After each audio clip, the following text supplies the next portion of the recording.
V vasi Orlek na Krasu, kjer rada zapiha burja, se narava in arhitektura prepletata v harmonično celoto. Tam tudi stoji edinstven dom, ki je plod ustvarjalnosti arhitekturnega para.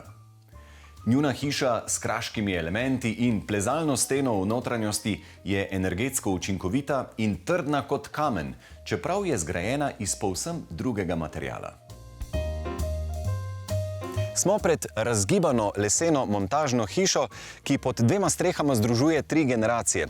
Ena od zanimivosti tega objekta je, da stanovalci in energije po prostoru lahko krožijo brez ovir. Posebnosti pa je v resnici še več. Poglejmo si jih skupaj. Maša in Sergej, pozdravljena.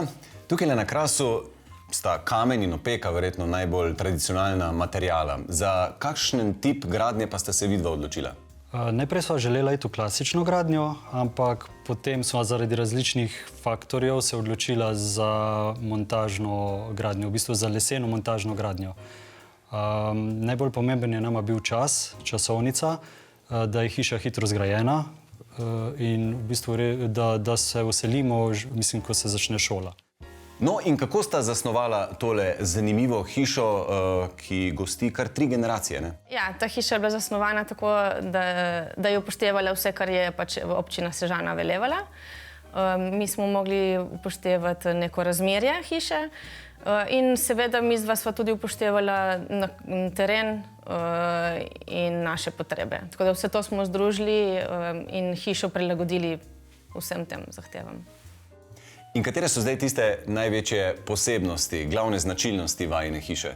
Prilagodljivost terenu, potem, da se vklopi v samo vas. Gradnja je zasnovana tako v bistvu z zamikom 2 volumna, ki samo hišo naredita prijetno, v bistvu jo spravita na razmerje vasi, jo pomanjša in hkrati ustvari različne ambiente, okolje, iz vsakega zornega kota vidiš drugačno podobo hiše. Potem so pa še tu neke kraške značilnosti v narekovajih, a ne? Ja, pač treba je upoštevati, da je to novogradnja, tako da smo na nek modern način interpretirali nek kras v novem objektu. Interpretirali smo modern način jert, seveda tudi suhozid oziroma naš z betonom ojačan zid je tudi del malo identitete krasa in polkna. Škure po naše so seveda ena značilnost krasa, ki sva jo želela imeti v hiši. Kaj vama je bilo pomembno, ko sta izbirala izvajalca montažne hiše?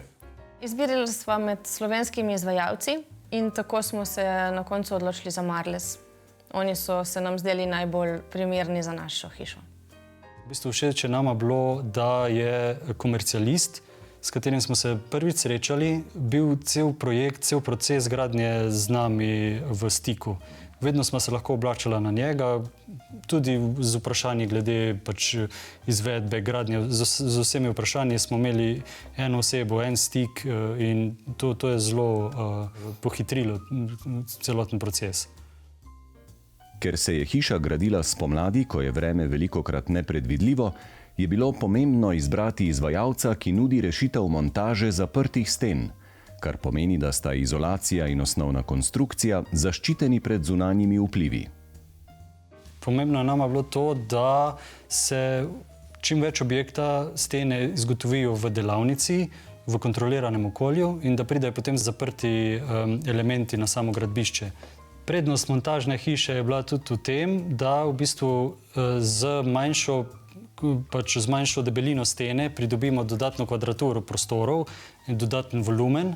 Tudi to je ena izmed točk, zakaj smo se odločili za montažno gradnjo. Tadej, tukaj je po načrtu arhitektov nastala privlačna, ampak malce nevsakdanja hiša. Pravzaprav 2 v eni.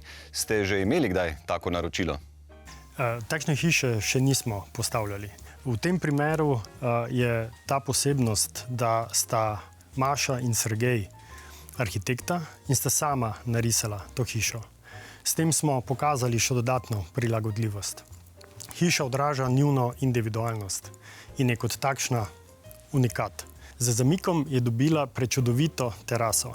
Je kombinacija montažne in klasične gradnje. Zato dvokapnico ima poseben karakter. In ne nazadnje, na kar smo še posebej ponosni, vsebuje vse elemente kraške arhitekture.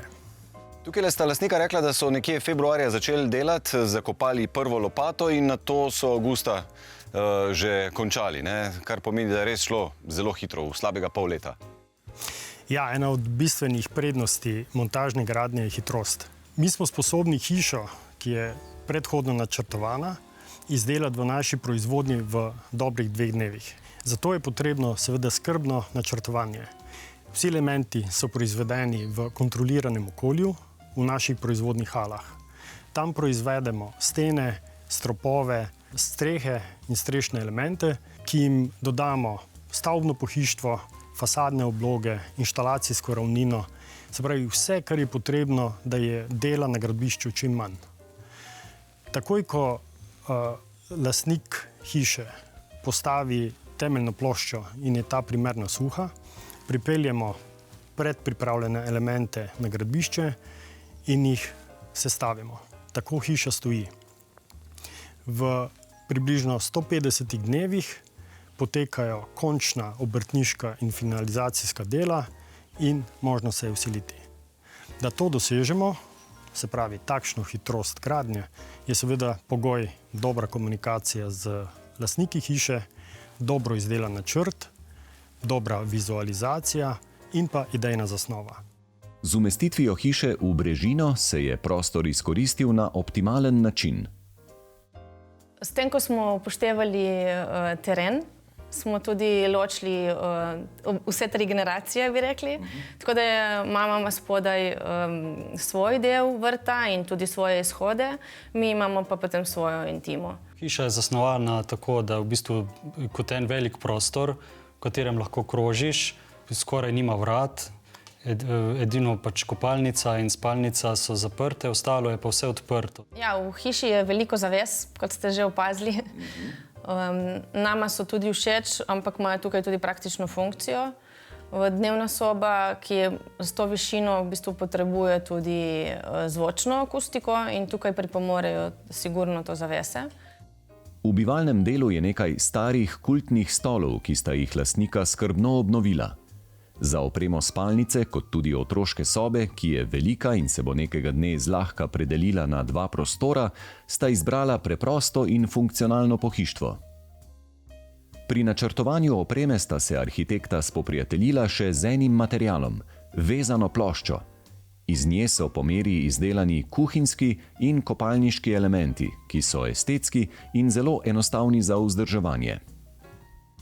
Kako pa montažna hiša kot je tale kljubuje tem tipičnim kraškim vremenskim neprilikam? Tukaj imamo močan veter ali pa poleti je sigurno lahko problem pregrevanje. In naši objekti so načrtovani na način, da dobro kljubujejo najzahtevnejšim naravnim pojavom, kot so močan veter, potresi, poplave in požar. To dosežemo na način, da skrbno preučimo vse konstrukcijske materiale in povezave med njimi. Naši materiali so izbrani, certificirani in preračunani točno na tip hiše, ki ga postavljamo. Z pregrevanjem ni težav, saj je debelina stene takšna, da omogoča primerne fazne zamike in je hiša popolnoma odporna tako na pregrevane kot na hladne vremenske pogoje. Ne le hišo, temveč tudi vrt zaznamuje dinamičnost. Spodaj, kjer živi Mašina mama, prevladujejo visoke grede z zelenjavo, pri mladi družini pa ima čarobno povezovalno vlogo okrasni vrt. Tla v okrasnem vrtu so zastrta z lomljencem. Tudi sicer ima kamen na kraškem vrtu izstopajočo vlogo. Ja, točno tako. Suhozid je dediščina krasa. Pravi kraški zid se resnično zida samo iz naravnih materialov. Je širok 50 cm, tukaj smo pa na željo lastnikov naredili moderno varianto.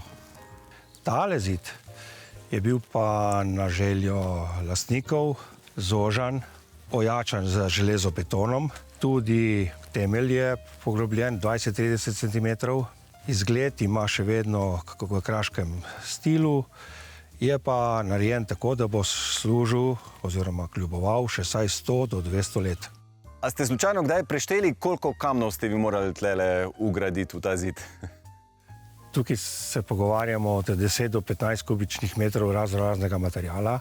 Vsak kamen sem imel v rokah in sem ga z kladivom ročno obdelal in vzidal v mozaik neštetih kamnov.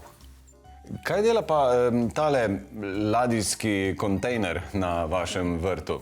To je naš še trenutno nedokončan projekt. Dobila sva rabljen ladijski zabojnik in začela razmišljati, na kak način ga transformiramo v nek uporaben prostor. Zdaj zaenkrat nama služi kot vrtna lopa, imamo pa že neke načrte naprej, kaj se bo z njim še dogajalo. No. To še glih nočta izdati, ali kaj bo, ha? Ja. Želite, da še enkrat pridemo snemati? Ja, plan je, da bi bila savna. Ja. Pridemo še enkrat snemati. Okay.